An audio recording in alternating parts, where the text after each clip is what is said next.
जहां देखो बच्चे वहीं फॉर्मूला लगाना शुरू कर देते हैं। अरे फॉर्मूला त्यागो, लॉजिक को अपनाओ और ऐसे साल को धुएं में उड़ाओ मेरे भाई। राम ने सेम टाइम के लिए 20,000 रुपए 6% ब्याज की दर से और 25,000 रुपए 8% ब्याज की दर से उधार लिया। ब्याज के तौर पे कुल मिलाकर 9600 रुपए चुकाने पड़े। बताओ टाइम क्या है? आप बताओ 20,000 रुपए उधार लें 6% ब्याज की दर से तो एक साल में कितना ब्याज होगा? 20,000 का 6%, 6 दूनी 12, 1200 रुपए। 25,000 रुपए उधार लें 8% ब्याज की दर से, एक साल में कितना ब्याज होगा? 25,000 का 8%, 25 अट्ठे 200, 2,000 रुपए। यानी कि एक साल में राम को कितना ब्याज जो है चुकाना पड़ेगा? 3200 रुपए। आप बोलोगे हाँ सर, लेकिन राम ने ब्याज कितना चुकाया? 9600 रुपए।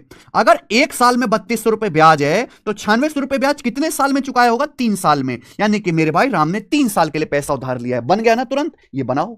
अपने आप में लाजवाब क्वेश्चन, 5 सितारा वाला क्वेश्चन है मेरे भाई। यहाँ पर किसी निश्चित धनराशि पर दूसरे वर्ष के लिए अर्जित ब्याज हमारा इतना है और ब्याज का जो दर है वो हमारा इतना है, तो वार्षिक रूप से चक्रवृद्धि है तो धनराशि क्या होगी? 1000 दफा पढ़ा चुका हूं। जिन्होंने कंपाउंड इंटरेस्ट मेरे से पढ़ा है वो जानते हैं, और जिन्होंने नहीं पढ़ा है मेरे भाई यहाँ पर वो जो है सर्च कर लेना। हम कैसे बनाएंगे भैया? मान लेते हैं पी नाम का पैसा होगा, ठीक है। अगर 10% का रेट चल रहा है तो ब्याज 10% मिलेगा, 20% का रेट चल रहा है 20% मिलेगा, रेट 15% का चल रहा है तो मेरे भाई जो ब्याज है वो कितना मिलेगा? तो यहाँ 15%। ये तो हो गया पहले साल का ब्याज, ठीक है। जैसे पैसे के पांव होते हैं, ठीक है, जैसे प्रिंसिपल बढ़ता है तो वैसे ब्याज के भी पांव होते हैं और वो भी बढ़ रहा होता है, ठीक है। तो अगर हम यहां देखें तो ये हमारा दूसरे वर्ष के लिए ब्याज है। अब ये मैंने क्या कर दिया? पहले साल का ब्याज निकाल दिया। ब्याज तो रुकेगा नहीं, इसके पांव है, ये भागेगा, और अगर भागेगा तो यानी दूसरे साल में अगर ये 100% था तो बढ़ करके 15% से 115% हो जाएगा। तुम किसी पैसे को बैंक में छोड़ देते हो तो तुम्हारा पैसा भी बढ़ता है बाबू और तुम्हारा ब्याज भी बढ़ता है। तो जैसे तुमने ये ब्याज निकाल दिया तो दूसरे साल वह अपने आप का 115% हो जाएगा, और इसी पैसे का 115% का मान जो है वो दिया गया, और वो कितना दिया गया? 3726 दिया गया है।